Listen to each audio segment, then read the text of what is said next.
Bonjour à toutes et à tous, bienvenue dans ce premier épisode des Curious Buzz et aujourd'hui j'ai l'honneur pour démarrer ce nouveau podcast, cette nouvelle série de conversations, d'avoir avec moi dans la salle Kevin Besson, le fondateur de notamment Leadbiz, mais pas seulement, qui viendra aujourd'hui partager avec vous la recette ou en tout cas les ingrédients qui l'ont mené là où il est aujourd'hui, que moi j'appelle succès, mais que lui refuse de qualifier de succès et il vous dira pourquoi.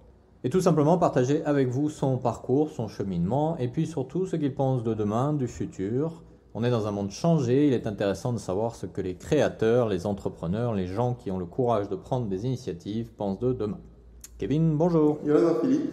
Yorana, bienvenue à ce premier épisode des Curious Buzz, merci à toi. Merci à toi déjà de m'inviter et de me donner l'opportunité de discuter un peu et d'inaugurer en plus ce podcast. Donc félicitations pour ce beau projet d'abord. Merci beaucoup.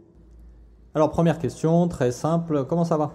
Écoute, ça va, c'est assez cool. On a passé une petite journée hier à la Maroto, donc c'était super, baignade dans la rivière, du beau temps en famille et ça fait du bien.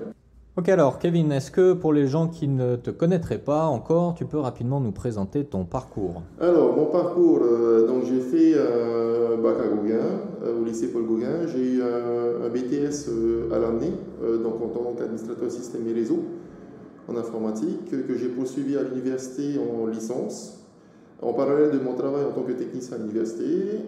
Suite à ça, du coup, j'ai travaillé pour un grand groupe de presse de la place, en tant qu'administrateur système et réseau d'abord, puis en tant que DSI, directeur des systèmes d'information. Ça a duré 8 ans et suite à ça, du coup, j'ai monté ma première boîte, Web System, donc, qui proposait en fait des services d'intégration domotique, donc que ce soit pour l'habitat résidentiel ou pour les bâtiments tertiaires, logements collectifs, etc. Où l'idée c'était de proposer un peu des systèmes nouveaux avec des scénarios de confort, gestion des clims, etc., des scénarios de médias, donc intégration des systèmes audio-vidéo. Ce qui m'a permis de bosser sur de beaux projets comme les projets de Nkuti Pipi, tout quoi. Je précise pour les auditeurs qui ne connaissent pas ce projet, il s'agit de l'atoll qui a été acquis par le fondateur du Cirque du Soleil, Guy Laliberté, qui a acheté un atoll en Polynésie française, qui est certainement le plus luxueux atoll qu'on puisse trouver en Polynésie. Magnifique. Alors Leadbiz, exactement, c'est quoi ? Alors Leadbiz, qu'est-ce que c'est ? En fait, on est parti du constat qu'aujourd'hui, les nouvelles technologies ont évolué. Certains métiers du secteur primaire, comme l'apiculture, pourraient bénéficier d'un certain nombre d'outils qui faciliteraient le travail de l'apiculteur. Du coup, c'est ce qu'on propose. On a développé une technologie, des petits capteurs qui s'installent dans la ruche, qui collectent des données sur les colonies d'abeilles. On va mesurer tout un tas de paramètres, la température, l'humidité, la pression. On a un petit micro pour écouter le bruit que génèrent les abeilles. On va les écouter chanter et discuter entre guillemets. Et du coup, on va analyser un peu toutes ces datas et les renvoyer sur une plateforme en ligne, donc accessible sur téléphone, ordinateur, tablette, etc. Et qui va permettre à l'apiculteur de garder un lien à distance avec ses colonies sans forcément se déplacer, mais surtout d'accéder à un certain nombre d'outils qui va lui permettre en fait d'optimiser et d'améliorer sa pratique de l'apiculture. Donc concrètement, ça va être des fiches d'observation qui vont lui permettre de garder le suivi en fait juste par l'observation de ses colonies au fil des saisons. Sur plusieurs années, pour lui permettre de pouvoir par exemple sélectionner les colonies qui sont les plus adaptées à son climat, les plus qui ont des caractères de nettoyage, etc. Mais également des outils d'aide à la gestion de l'exploitation, donc tout ce qui est gestion d'inventaire, des outils d'aide à la production. Il va pouvoir trouver par exemple un annuaire avec une liste des laboratoires de certification.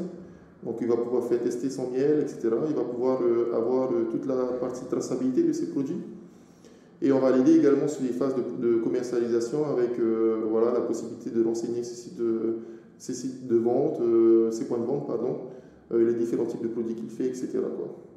Donc en gros, en fait, c'est une solution tout en un qui va permettre à l'apiculteur d'optimiser et de gérer l'élevage de ses colonies jusqu'au pot de miel sur l'étagère. D'accord, c'est une solution assez innovante. Est-ce que c'est quelque chose qui est venu de toi ? Est-ce que tu t'es inspiré d'autres solutions existantes ? Qu'est-ce qui t'a mené à construire cette solution ? Alors, c'était toute une réflexion en fait, déjà à l'époque avec Web System. Bon, c'était un long chemin, mais je vais essayer de faire ça assez court. Mais en gros, avec Aware, j'avais j'avais la possibilité vraiment de m'épanouir dans la technologie. Donc je m'éclatais sur des installations, je concevais en fait des systèmes domotiques et tout, c'était vraiment intéressant.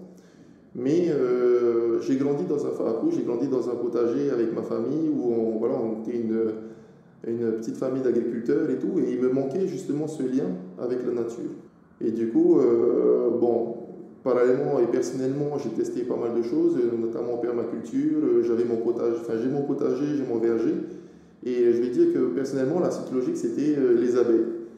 Et du coup, mon arrière-grand-père avait des abeilles. On en discutait un peu. Ensuite, j'ai eu l'opportunité de rencontrer un apiculteur qui m'a fait sauter le pas, on va dire ça comme ça. Et donc, j'ai passé 1 an à peu près à me documenter sur l'abeille. J'ai rencontré cet apiculteur et j'ai acheté ma première ruche. Et là, on va dire que j'ai été piqué par la passion de l'abeille, quoi. C'est le cas de le dire. C'est le cas de le dire, quoi. Et du coup, je me suis intéressé à cette petite bête, j'ai travaillé et tout, et je me suis aperçu que c'est juste un insecte qui est magnifique, quoi, qui est bluffant, qui est capable de prouesses en termes de calcul, en termes de prise de décision. Et j'ai voulu creuser un peu, donc j'ai conçu des petits capteurs pour pouvoir déjà monitorer les ruches que j'avais dans mon jardin. Et vu que ma maison est connectée avec la possibilité de la gérer à distance et tout, la ruche c'était un peu l'installation domotique de l'abeille, quoi. Donc j'ai conçu quelques petits capteurs et tout, et puis de fil en aiguille, c'est devenu une solution qui est déployée aujourd'hui.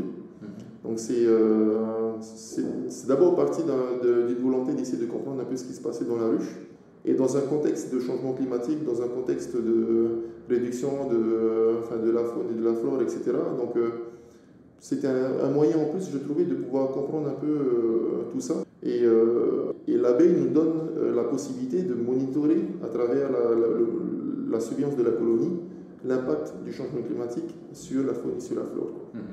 Et du coup, voilà, c'est comme ça que tout a démarré. On sent la passion qui est là quand tu parles de ce projet. Mais cette passion, elle est venue avant le projet ou elle est venue du fait de la mise en œuvre du projet? C'est un peu la question de l'œuf et de la poule. Mais qu'est-ce qui est venu d'abord? Moi, je dirais que c'est la passion. Parce que d'un point de vue technologique, c'est un projet quand même assez complexe. Il faut développer le hardware, il faut développer les capteurs, il faut concevoir le firmware, il faut concevoir la plateforme. Développer ça de traité, c'est assez compliqué, il faut le dire. Entre le moment où on va commander des composants électroniques et au moment où on va faire des tests et tout dans la ruche, il peut se passer plusieurs mois, et du coup, si on n'est pas drivé par la passion, ça devient vite compliqué, quoi. Et puis, comme je l'ai dit tout à l'heure, ce projet-là, il me permet de lier ma passion pour la technologie, pour l'abeille, et du coup, je m'éclate dans ce que je fais, quoi. C'est cool, c'est super. Et d'après toi, pour éclairer tous ceux qui nous écoutent, est-ce que c'est important d'être passionné par ce qu'on fait ou peu importe? Moi, je dirais qu'il faut une balance, comme dans tout. Il faut être passionné, parce que sans passion, on risque de baisser les bras au moindre petit coup dur, quoi. Alors qu'on est peut-être sur le chemin d'une super aventure, tu vois. Et d'un autre côté, je dirais qu'il faut, dans l'extrême opposé, on va dire, il faut savoir débrancher la prise quand il faut. Et c'est pas une chose facile, d'autant plus quand on est passionné. Donc il faut une balance. Encore une fois, il faut un équilibre entre les deux. Mais la passion quand même permet de faire beaucoup de choses. Elle permet de communiquer sur ce qu'on fait. Elle permet de choper des gens et de les embarquer avec nous, qui vont développer eux-mêmes leur propre passion, pourquoi pas sur l'abeille ou d'autres choses. Et du coup, voilà, il faut un équilibre, quoi, comme dans tout.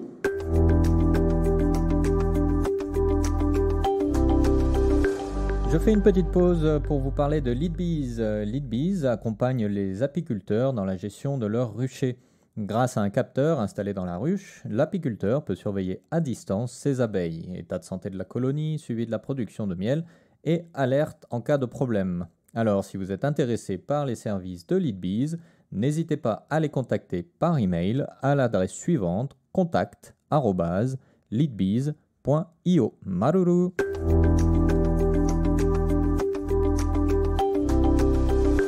Et entre tes deux projets d'entreprise, donc Aware et Leadbees, est-ce que tu as noté une différence dans la nature de ton engagement, dans ton comportement, dans justement cette passion qui te drivait, ou globalement c'est à peu près le même Kevin qui a fait les deux projets? Disons que non, je ne suis pas le même Kevin qui avait, qui a quoi, 6 ans maintenant peut-être que ouais, existe. Donc j'ai évolué aussi entre-temps, j'ai appris, on va dire parfois dans la douleur. Je me suis beaucoup remis en question parce qu'il faut savoir aussi regarder un peu en arrière pour savoir où on va, quoi. C'est histoire de ne pas refaire les mêmes erreurs, histoire de garder le cap aussi et ne pas se perdre dans l'aventure tumultueuse d'un entrepreneur. Et du coup, voilà, j'ai beaucoup évolué. Il y a beaucoup de choses que je ne ferai pas forcément de la même façon, mais ça fait partie du chemin. Et je ne sais plus qui disait que parfois le chemin est parfois plus important que la destination.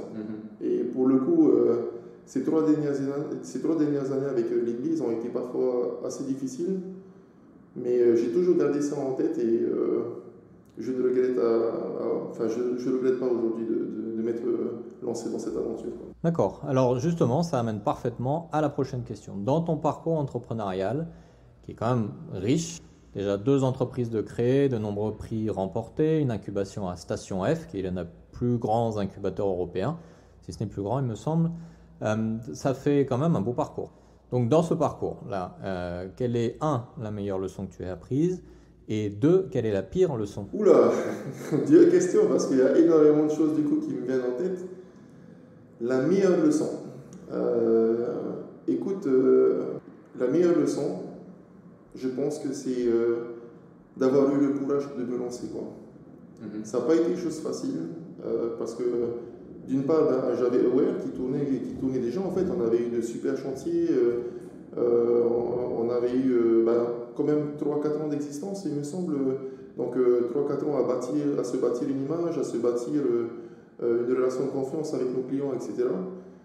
Et prendre la décision de quasiment tout mettre au placard, je ne vais pas dire à la poubelle, mais tout mettre au placard pour donner la possibilité à l'Église d'évoluer et en tout cas de donner la chance à ce projet de faire ce que j'espérais, en tout cas de concrétiser la vision que j'avais avec l'Église. Donc avoir eu le courage de le faire, c'était la meilleure expérience, quoi. Et je dirais que la plus mauvaise expérience, c'est de réfléchir à ce choix. C'est assez étonnant comme raisonnement, mais le jour, pour te donner un exemple, le jour où j'ai appris que le process de recrutement allait s'ouvrir pour le programme de Fighters de Station F, ça m'a donné des crises d'angoisse, de folie, quoi. J'arrivais plus, la nuit, je me réveillais en sursaut, je passais parfois des nuits blanches à ne pas pouvoir dormir. J'étais dans mon jardin avec mon tuyau d'arrosage pour essayer de me calmer et méditer, tu vois. Mais ça voulait dire beaucoup de choses pour moi. Ça voulait dire lâcher ma famille, ça voulait dire mettre mon couple entre parenthèses. Ça veut dire tout lâcher pour sauter dans l'inconnu parce que ça veut dire pas de revenus. Moi, j'ai pas fait d'études à l'international, donc je savais pas vraiment. J'ai fait quelques voyages en famille et tout, en vacances. Mais voilà, j'étais jamais parti longtemps en métropole et tout. Et du coup, voilà, c'était vraiment un gros saut dans l'avenir. Est-ce qu'il fallait que je sacrifie, en tout cas, entre guillemets, les 3 ans, 4 ans que j'avais mis à bâtir dans la souffrance, mais dans le travail, quoi, avec tous les sacrifices que ça demande. Et au final, je ne regrette pas aujourd'hui. Je ne regrette pas parce que ce que j'ai appris ces 2 dernières années au sein de Station F, avec cette communauté, parce que ce qui est vraiment intéressant à Station F, c'est la communauté, ce sont les entrepreneurs qui sont là-bas, les personnes que tu peux rencontrer. Au-delà des bureaux qui sont quand même assez cool, c'est surtout les personnes que tu vas voir là-bas qui sont géniales, quoi. Et aujourd'hui, je suis revenu avec une expérience que je ne pourrais pas acheter, tu vois. J'aurais gardé Aware uniquement et tout, je n'aurais pas eu la même expérience que j'avais eue à Station F. Personnellement, c'était un peu une revanche sur la vie dans le sens où j'ai pas pu me payer de grandes études et tout. J'aurais voulu faire artificier, j'aurais voulu bosser sur des automates dans les parcs d'attractions ou pourquoi pas concevoir des robots comme Curiosity pour l'espace. Et du coup, c'était une petite revanche, quoi. Mais ouais, voilà, je ne regrette pas le choix. Et donc les deux expériences bonnes et mauvaises, c'est d'avoir eu le courage de le faire Et la mauvaise, c'est le chemin que ça a pris pour arriver à cette décision, et après, c'est l'assumer. Parce qu'il faut l'assumer. Alors justement, tu l'as un petit peu mentionné, mais pour clarifier ce point fondamental, parce qu'on a tendance à voir l'entrepreneur ou l'entrepreneuriat comme on voit ceux qui ont réussi. Donc on voit des gens qui ont une belle vie, qui sont célèbres, tous les éléments qu'on peut attribuer au succès, mais on oublie souvent que derrière, il y a beaucoup de sacrifices. Donc quel est le plus gros sacrifice que tu aies eu à faire pour arriver là où tu es aujourd'hui? Ma vie personnelle. Sans hésitation, ma vie personnelle, quoi. C'est tout un pan de ma vie, en fait, que c'est quoi, 3-4 ans que j'ai passé en France, quoi. 3-4 ans où tu loupes beaucoup de choses de ta vie, quoi, perso, où tu vois pas ta famille. J'ai pas vu mes frères et sœurs, j'ai pas vu leurs enfants, donc mes neveux grandir, mes parents et tout. Donc, je dirais que c'est le plus gros sacrifice, parce que bon, il y a aussi un sacrifice financier, c'est sûr, on n'a pas de revenus pendant ce laps de temps et tout. Mais l'argent, il y en a partout, quoi. Quand même, c'est facile d'en récupérer, mais par contre, le temps que tu loupes avec tes proches, c'est le plus gros sacrifice pour moi, quoi. Donc aujourd'hui, grâce à ce confinement, j'ai pu rattraper un peu de ces choses-là, mais il faut vivre ce manque, il faut vivre ce chemin, il faut vivre cette expérience pour comprendre à quel point c'est important de prendre le temps. Voilà. De prendre le temps pour chaque chose. C'est ça, quoi. Une belle leçon. Et du coup, on voit que c'est un parcours qui est beau, inspirant, mais qui, voilà, ça a un coût humain, financier, etc. Qu'est-ce qui te donne l'envie de continuer à avancer? Qu'est-ce qui te fait lever le matin en te disant « je suis là où je dois être et j'ai envie de continuer dans cette direction ». Qu'est-ce qui fait que j'ai envie de continuer? Eh bien, je dirais que c'est la satisfaction des personnes que je rencontre lorsque j'expose ma vision, lorsque je présente ce qu'on a développé avec nos moyens, et lorsque le retour est super. C'est ce qu'on attend, en fait. C'est ce qu'on n'a pas, c'est ce qu'on voudrait. Et ta vision que tu as du métier, ta vision que tu as du futur, ta vision que tu as de la technologie appliquée à la nature, c'est pour nous la bonne, quoi. Et les personnes qui te disent ça, ce sont des personnes qui ont une vraie expérience du métier, qui ont un vrai savoir-faire et tout. Et quand un apiculteur, quand un éleveur te dit écoute, voilà, c'est ça qu'il me faut, c'est ça qui me permettrait de gagner du temps, c'est ça qui me permettrait d'améliorer ma condition, voilà, c'est juste ça qui me permet de continuer, même si c'est pas facile, même si parfois les financements manquent pour le développement du projet. Parce que il faut savoir aussi qu'on développe un projet technique. Donc qui dit technologie dit coûts, coûts qui sont parfois assez élevés. Et du coup, voilà, avoir ce retour de l'utilisateur qui te dit non, continue, c'est ce dont on a besoin, ça me suffit à continuer, quoi. Est-ce qu'on pourrait résumer ce que tu viens de dire en disant que ce qui pousse à continuer, c'est plus l'humain que le matériel, que la réussite matérielle, entre guillemets? Ouais, ce qui compte vraiment, c'est la relation que tu as avec tes clients, quoi. Parce que mes clients, je ne les considère pas comme des clients, tu vois, je les considère comme des personnes qui ont un réel besoin. Et ce que j'essaie de faire, c'est juste leur proposer un outil qui permet de répondre à leurs besoins, à leurs attentes, pouvoir progresser dans la démarche, pouvoir atteindre l'excellence, pouvoir optimiser leur process, et pourquoi pas, en tout cas c'est ce que j'aime à penser, c'est pourquoi pas leur permettre de gagner du temps qui va leur permettre de passer plus de temps avec leur famille, avec leurs proches, ou juste de se reposer ou de partir en vacances, quoi. Et ça me suffit honnêtement pour continuer, quoi. Notamment dans un domaine tel que l'agriculture, où l'on sait que pour peut-être 90%, 99% d'entre eux, les congés, c'est un doux rêve plus qu'une réalité. Le métier, le secteur primaire en général, mais surtout le métier d'éleveur, d'agriculteur et tout, c'est un métier très difficile. C'est un métier qui n'est pas forcément sexy, malheureusement, aux yeux des gens, aux yeux des jeunes déjà. Donc, c'est comment essayer de leur donner envie de continuer, comment essayer de leur améliorer leur process, etc. Parce qu'il ne faut pas oublier que on a besoin d'eux, tu vois. Et je trouve qu'aujourd'hui, parfois, on manque peut-être de reconnaissance sur les métiers du secteur primaire, alors qu'ils font un travail magnifique, quoi.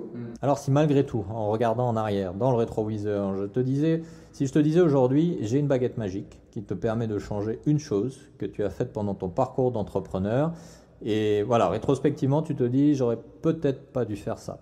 Si tu pouvais changer quelque chose, ce serait quoi? Alors, il y a une chose que je ferais différemment. pas que je ne le ferai pas, mais que je ferai différemment. Déjà, je n'aurais pas mis toutes mes économies dans mon projet, toutes mes économies personnelles, je ne les aurais pas utilisées comme ça. Parce que, voilà, j'étais obsédé par mon projet au point d'y passer tout mon temps, d'y passer toutes mes économies, parfois à la limite de la déraison, quoi. Donc, c'est ce que je ferais différemment, quoi. Maintenant, si je peux me permettre une deuxième chose, bien sûr, je pense que je passerai plus de temps, enfin encore plus de temps, parce que j'ai quand même beaucoup consacré, de temps à ça, mais je passerai encore plus de temps avec mes clients. Avant même de coder la première ligne, avant même de poser le premier trait de crayon sur la planche de dessin, je passerai encore plus de temps avec mes clients. Quand j'ai commencé le développement de Leadbiz, je suis tout de suite allé voir la direction de l'agriculture, je suis tout de suite allé voir les apiculteurs que je connaissais. Mais malgré tout, malgré un lien très présent, très fort à toutes les étapes du processus, je le ferai encore plus. Parce qu'il ne faut pas oublier que c'est eux qui drivent ton développement. Tu ne vas pas sortir une solution de ton chapeau magique et la présenter et espérer, croiser les doigts que la solution fit bien à tous leurs besoins, tu vois. Donc c'est ce que je ferai encore mieux, j'espère. Donc passer plus de temps avec le client, faire beaucoup plus d'allers-retours et s'assurer à chaque fois que tout ce que tu proposes répond à un besoin bien spécifique. Il faut chercher tous les points de blocage ou tous les points de friction et aller chercher la racine de ce truc-là. Donc c'est ce que je ferai. Intéressant. Sortir de sa perspective et se mettre dans les pompes, dans les chaussures de ceux avec qui on va travailler. On ne compte pas les échecs commerciaux parce que justement on était obsédé par une solution qui au final ne trouve pas son public et ses utilisateurs. Et moi j'ai essayé de garder ça à chaque fois en tête. Peut-être que c'est mon passif justement de domoticien, où en gros, quand je conçois par exemple une installation domotique dans une maison, l'aspect technique c'est 15-20% de mon travail. Je passe surtout beaucoup de temps avec le client pour savoir comment est-ce qu'il veut vivre dans sa maison, tu vois. Et toute cette expérience que j'ai accumulée avec Aware et avec Leadbiz me fait dire que il faut pousser encore la chose beaucoup plus loin et vraiment aller chercher ce qu'attend l'utilisateur. Et aujourd'hui avec Leadbiz, c'est une solution qui est quand même assez complexe, assez complète. On propose beaucoup d'outils et tout. Et au final, dans tous ces outils-là, tout n'est pas forcément utilisé à 100%. Donc il faut prioriser, il faut aller chercher vraiment ce petit point de blocage, ce petit point de friction côté utilisateur. Et c'est sur ça qu'il faut se concentrer, quoi.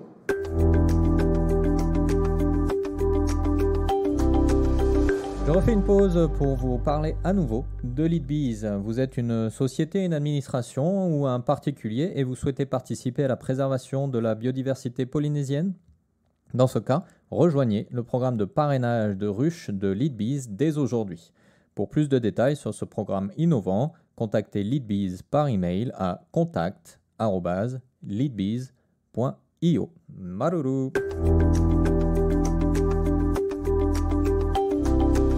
Alors, on va rien cacher à nos auditeurs, on est à Tahiti ensemble, donc pour ceux qui nous écoutent en dehors de Tahiti, alors on va vous faire baver un petit peu. Donc tu es entrepreneur polynésien par naissance, par culture et par géographie. Par philosophie, je dis aussi. Et par philosophie. Alors justement, c'est ma question. Pour toi, être entrepreneur en Polynésie, pour toi, ça veut dire quoi ? Qu'est-ce que c'est qu'être entrepreneur polynésien ? Je pense que on a une chance quand même en Polynésie, et ça je l'ai vu à Station F, encore plus là-bas, c'est qu'on a une mentalité qui est parfois diamétralement opposée de ce que tu peux retrouver en sortie d'école HEC ou autre. Et moi au début, quand j'ai postulé à Station F et quand je suis arrivé à Station F, moi je l'ai d'abord pris comme on va dire une faiblesse. Enfin, le mot faiblesse ne me plaît pas forcément, mais voilà, peut-être un petit côté d'infériorité où je m'attendais à beaucoup apprendre, tu vois. Et en fait, ce qui s'est passé, c'est que je me suis retrouvé à beaucoup donner à Station F, quoi. Par exemple, je me suis rendu compte quand je suis arrivé, donc Station F est tellement grand que du coup on est divisé en tablés. Et c'est des tablés de à peu près une dizaine de startups pour une trentaine, quarantaine de personnes, quoi. Et je me rappellerai toujours de ce jour-là. Je suis arrivé avec mon sac et tout. Je m'installe et là, bonjour tout le monde. Et personne ne me répond. C'est forever alone, tu vois. Et personne ne me répond, quoi. Et je dis, oh là, c'est quoi ce truc, quoi. Et du coup, j'ai fait connaissance et tout, et je me suis aperçu qu'au sein de la tablée, il y avait des startups qui étaient installées et qui parfois discutaient, mais ne se connaissaient pas plus que ça, tu vois. Et du coup, j'ai proposé de sortir, aller boire des coups au bar pour essayer de faire un peu plus connaissance. Écoute, ça a été assez un truc de fou. Je ne vais pas dire que c'est grâce à ça, mais en tout cas, on était une des guildes, donc des tablés qui étaient les plus soudés de Station F. C'était assez cool et j'ai poussé ça un peu plus loin et je me suis donné pour objectif perso de rencontrer au moins une personne et au moins une start-up chaque semaine. C'était mon défi perso parce que je débarquais à Paname, je connaissais personne et tout. Donc petit à petit, je me suis fait mon petit réseau comme ça et mine de rien, je connaissais quand même pas mal de gens, quoi. Et être entrepreneur polynésien, c'est un peu ça aussi, tu vois. C'est notre sensibilité c'est peut-être pas propre à la Polynésie, mais en tout cas, on est quand même assez ouvert, on arrive à faire des contacts assez facilement. C'est là où je pense que ça devient notre avantage, tu vois. On a une façon d'analyser les choses qui est parfois différente d'une vision métropolitaine, d'une vision américaine, etc. On a une façon de parler, une façon d'être. Et on a eu des rencontres, j'ai eu des rencontres, qui se sont faites au bar, qui se sont faites comme ça et tout, naturellement, qui m'ont beaucoup aidé dans mon projet. Et pour moi, être entrepreneur polynésien, c'est ça, c'est garder sa sensibilité, malgré tout, dans un contexte où on va venir chercher des KPI, on va venir chercher un niveau de rentabilité, on va venir chercher un produit qui va bien fit à ton market et tout. Moi, je pense que non, il y a autre chose, quoi. Il y a autre chose, il y a, comme je le disais tout à l'heure, la relation client. Enfin, je dirais plus la relation partenaire. Et voilà, c'est ça être entrepreneur polynésien, c'est garder sa sensibilité à la nature, garder sa sensibilité aux êtres humains.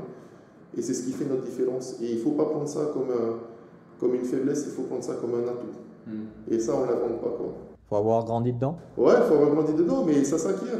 Ça s'acquiert aussi. Et puis, je pense que si tu as le bon mindset, tu te plais en Polynésie et puis tu essaies de transmettre ça à d'autres personnes à travers les valeurs que tu portes dans ton entreprise.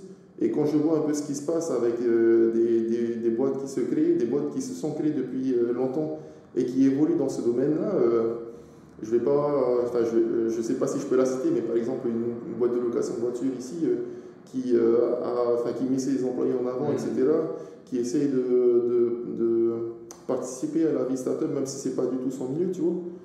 Et c'est ça que je trouve cool, quoi. On arrive à développer des relations, on arrive à développer des stratégies qui mettent au centre l'humain, qui mettent au centre la nature et tout, et ça c'est cool, quoi. Ok, super.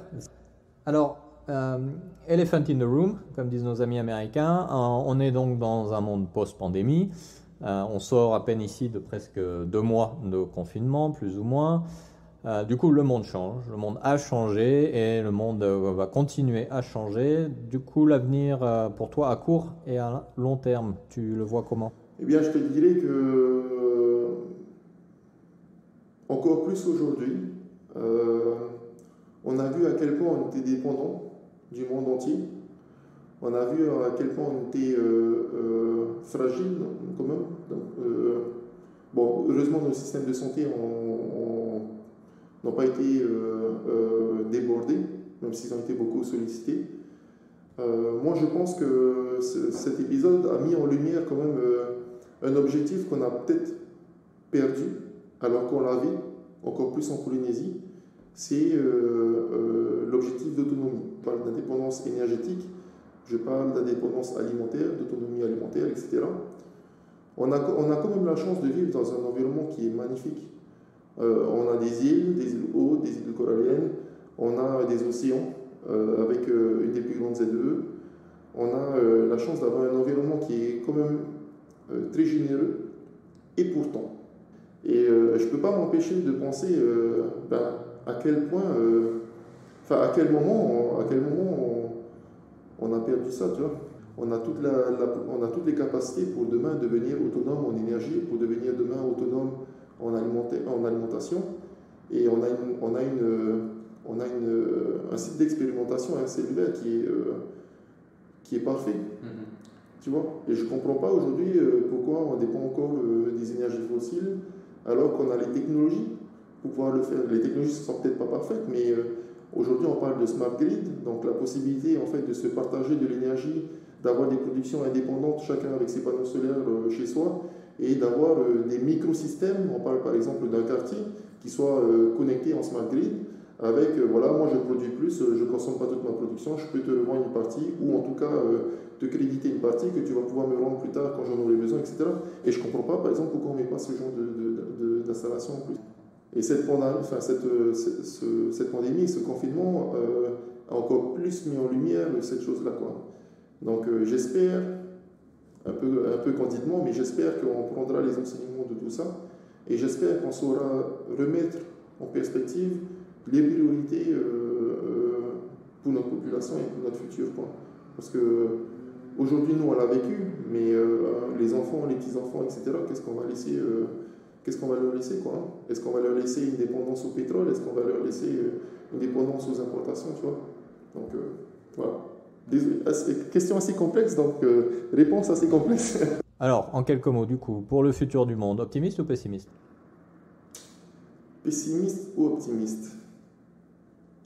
Joker. Ok, et le futur de Leadbiz, optimiste, pessimiste? Optimiste. Ok, enfin le futur de Kevin, optimiste, pessimiste? Super optimiste. C'est très intéressant parce qu'il y a très souvent des études qui ont démontré qu'on a tendance à être très optimiste pour soi, alors même qu'on est très pessimiste pour le monde, et j'ai l'impression que ça confirme un petit peu cette tendance. Ouais, je pense qu'en fait, tout va se jouer dans les 10 prochaines années, quoi. Et quand tu regardes quand même ce qui est en train de se passer, dans un chemin ombragé, il y a quand même quelques éclaircies, quoi. Donc, voilà. Je pense qu'on a les solutions et il n'appartient qu'à nous de sauter le pas, quoi. Et quel est le rôle de Leadbiz dans le futur, que ce soit de la Polynésie ou du monde en général? Le rôle de Leadbiz, déjà à la Polynésie, j'aimerais juste participer au développement des secteurs primaires. On ne va pas révolutionner, je ne suis pas Apple, je ne suis pas Microsoft ou autre, je ne suis pas Google, donc on ne va pas révolutionner le secteur agricole ou les domaines primaires. Ils ne m'ont pas attendu pour ça, ils se débrouillent très bien sans moi.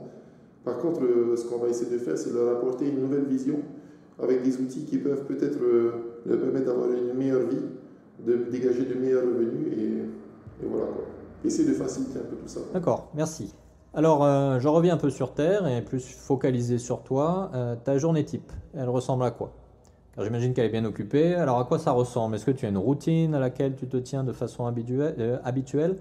À quoi ça ressemble ta journée type? J'ai pas vraiment de routine. Enfin, disons une toute petite routine, quoi. Donc, je me lève en ce moment vers 6h, 6h30, un peu tard. Je me fais mon café et je vais dans mon jardin. Donc dans mon jardin, j'ai mes abeilles, j'ai mon potager, je fais de l'agroponie aussi depuis 4 ans peut-être maintenant. Donc je vais voir mes poissons, je vais voir mes crevettes. Donc je fais de l'élevage de crevettes aussi. Donc voilà, je vais voir mes animaux, je vais voir mes chiens, et puis juste je prends le temps de regarder le ciel, de réfléchir un peu à ce que je vais faire pendant la journée, avant que justement le rush ne démarre. Je m'accorde un peu de temps pour pouvoir vraiment réfléchir à ce que je vais faire, me rappeler ma vision aussi, avec où est-ce que je veux aller, essayer de réfléchir à des choses, à des solutions par rapport à des problèmes qu'on m'a soulevés. Et bien souvent, en fait, c'est dans ces moments-là, dans ces moments de flottement, de repos et tout, où je laisse mon esprit un peu divaguer, que j'arrive à trouver les meilleures solutions, quoi. Donc je pense que c'est important aussi. Je le faisais déjà avant le confinement, mais le confinement m'a permis de renforcer cet aspect-là. Il faut se donner le temps de ne rien faire, quoi, pour laisser la possibilité à son esprit de déconnecter et de divaguer, quoi. Je trouve que c'est dans ces moments-là que j'ai eu les meilleures idées, quoi. Donc j'essaie de m'imposer cette petite routine. Et après, c'est le rush. Donc j'ai plein de choses à faire. En ce moment, je suis en train d'aménager un atelier pour pouvoir, on n'en a pas parlé, mais Dans l'indépendance, il y a aussi l'indépendance en compétences et en outils. Donc je suis en train d'aménager un atelier avec mes machines pour pouvoir produire localement une partie, voir la totalité de nos capteurs, pouvoir gagner un peu en flexibilité et en rapidité pour pouvoir tester de nouvelles solutions et tout. Là où il m'aurait fallu, par exemple, aujourd'hui, il faut que je parte en France, il faut pouvoir accéder à certaines machines, pouvoir commander du matériel, etc.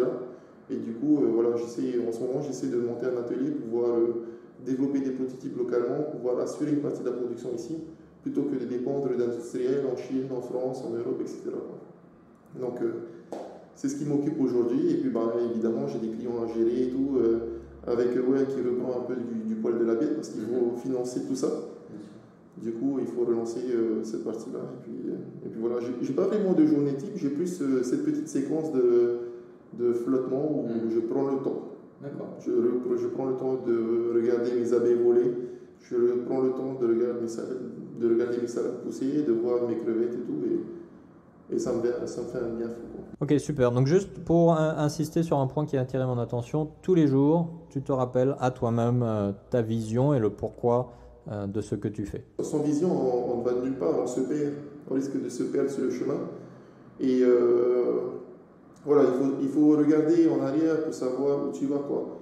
Donc, apprendre de ces précédentes expériences profiter de ce qui a marché, profiter de ce qui n'a pas marché aussi, essayer de comprendre pourquoi ça n'a pas fonctionné et d'en tirer les leçons et tout. Et pour ça, ces petits moments, en fait, c'est mon moment de méditation. Donc, soit c'est tôt le matin comme ça, soit c'est à 3h du matin dans mon jardin, comme je le disais, à arroser les plantes et tout. Et juste voilà, prendre le temps de réfléchir un peu. D'accord, super, très intéressant. Alors, question piège, alors qu'on arrive rapidement vers la fin de cette conversation, est-ce qu'il y a quelque chose que tu n'as jamais osé dire en public à propos de ton parcours d'entrepreneur que tu serais prêt à partager avec nous aujourd'hui? Ou dit en public. Ouais, c'est vrai que toutes les autres questions étaient tordues, mais celle-ci, accepter d'avouer quelque chose, c'est pas vraiment secret ou quoi, mais pas beaucoup de gens ou peut-être le savent, mais par exemple à Station F, il fut un temps où je dormais, je vivais à Station F, quoi. Parce que un logement à Paris, ça coûte cher.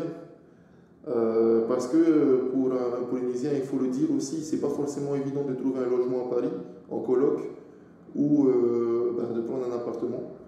Et du coup, ça faisait partie des sacrifices. Donc je dormais à Station F. Heureusement, ils ont tout ce qu'il faut, ils ont des canapés, ils ont des sanitaires, etc. Et du coup, c'était un peu parfois la course, quoi. Donc je bossais, ma journée type à Station F, on va dire, c'est que je me levais vers 5h30, 6h, avant l'arrivée des gens, avant l'arrivée du personnel de ménage par exemple. Je me préparais, je prenais ma douche, ma toilette, etc. Je commençais ma journée vers 7h, 7h30. Je bossais jusqu'à minuit, 1h, 2h du matin. Et j'allais dormir dans un bureau. Donc, s'il y a des gens de Station F, je suis désolé. Je squattais Station F et tout. Donc, à force, les vigiles te voient, ils comprennent et tout. Mais ça a été dur. Les canapés étaient un peu petits pour moi. Je suis un peu grand pour les canapés. Mais ça faisait partie du chemin. Ouais. Ça faisait partie du chemin, donc des sacrifices et tout. Donc, squatter les canapés. Et pour une petite anecdote, sur le coup c'était pas marrant, mais avec du recul j'en rigole, c'est qu'un jour j'avais oublié de réserver la salle où je dormais. Et du coup j'avais dormi, je m'étais couché vers 3h, 4h du matin, j'étais pas mal fatigué.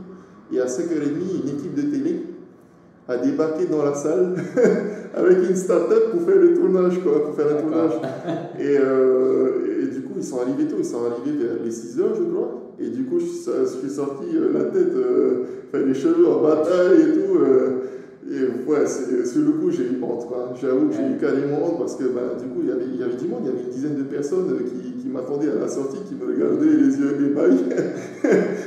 Et sur le coup, j'ai eu honte, quoi. Mais avec le recul, ça faisait partie de l'expérience stationnaire, quoi. Ouais, c'était pas facile tous les jours de manquer un peu d'intimité, tu vois.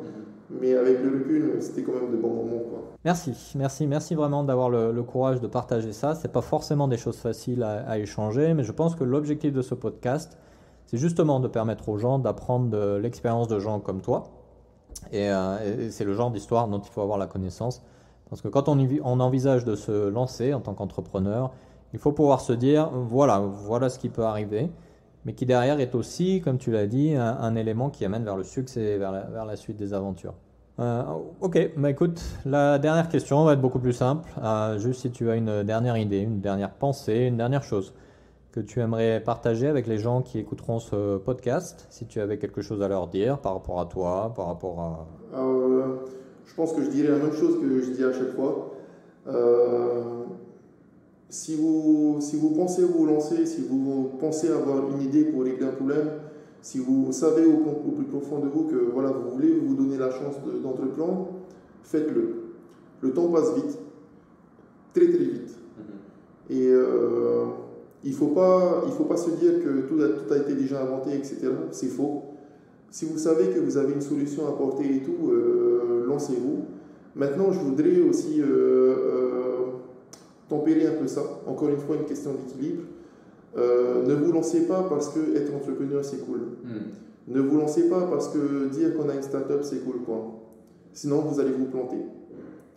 Si vous n'avez pas cette envie, cette passion de pouvoir changer le monde, pourquoi pas, de pouvoir régler un problème surtout, etc. Si vous savez que vous avez une solution, que vous voulez vous lancer, lancez-vous, mais réfléchissez, pesez le pour et le contre, surtout si vous embarquez des gens avec vous. Je pense notamment à sa famille qui, malgré tout, subit dans le bon ou dans le mauvais l'expérience de start-up, enfin du start-upper, en tout cas de l'entrepreneur.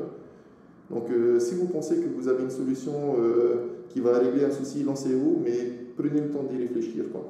Ne vous lancez pas parce que une start-up c'est cool, lancez-vous parce que vous savez que vous allez régler un problème ou parce que vous savez que vous allez apporter quelque chose sur le marché et à vos utilisateurs. Ok, très belle leçon. Écoute Kevin, je te remercie beaucoup d'avoir accepté d'être mon premier invité. Merci pour toutes ces idées, pour cette sagesse que tu as partagée avec nous aujourd'hui. Un beau parcours que je persiste à qualifier de succès parce que j'ai la chance de te connaître depuis plusieurs années maintenant et de voir tout ce que tu as pu accomplir. Alors bien sûr, le succès se mesurera peut-être le dernier jour lorsqu'il s'agira de passer de l'autre côté du miroir, comme on dit. Mais en attendant, je pense que tu as inspiré beaucoup de gens, notamment par ton parcours et ta détermination, en tout cas ici localement. Donc merci pour tout ce que tu as fait et bon courage pour la suite de Leadbiz et pour la suite de ton aventure humaine. Marou, Philippe, bon courage aussi à toi. C'est une super aventure aussi que tu démarres là avec cette série de podcasts. Donc faïteto, bon courage comme on dit en tahitien. Marou, Philippe. Voilà, c'était donc le premier épisode des Curious Buzz avec Kevin Besson, le fondateur des entreprises Aware et de Leadbiz. J'espère que ce premier épisode vous aura plu, que vous aurez appris un petit peu plus sur le parcours d'un entrepreneur. Et si vous souhaitez vous lancer, vous pourrez réaliser que Kevin est comme vous et moi, avec beaucoup de courage, beaucoup d'imagination, mais finalement pas beaucoup plus d'ingrédients, si ce n'est une belle détermination et la capacité à voir plus loin, à voir le futur. Je vous retrouverai dans un prochain épisode des Curious Buzz. Cet épisode est disponible sur le site internet de Pacific Venturi, www.pacificventuri.com, ainsi que sur toutes vos plateformes podcast habituelles. Donc n'hésitez pas à vous abonner pour être informé des prochains épisodes à venir. Bonne fin de journée, bon début de journée, suivant à quel moment de la journée vous m'écoutez. Et à très bientôt, Nana.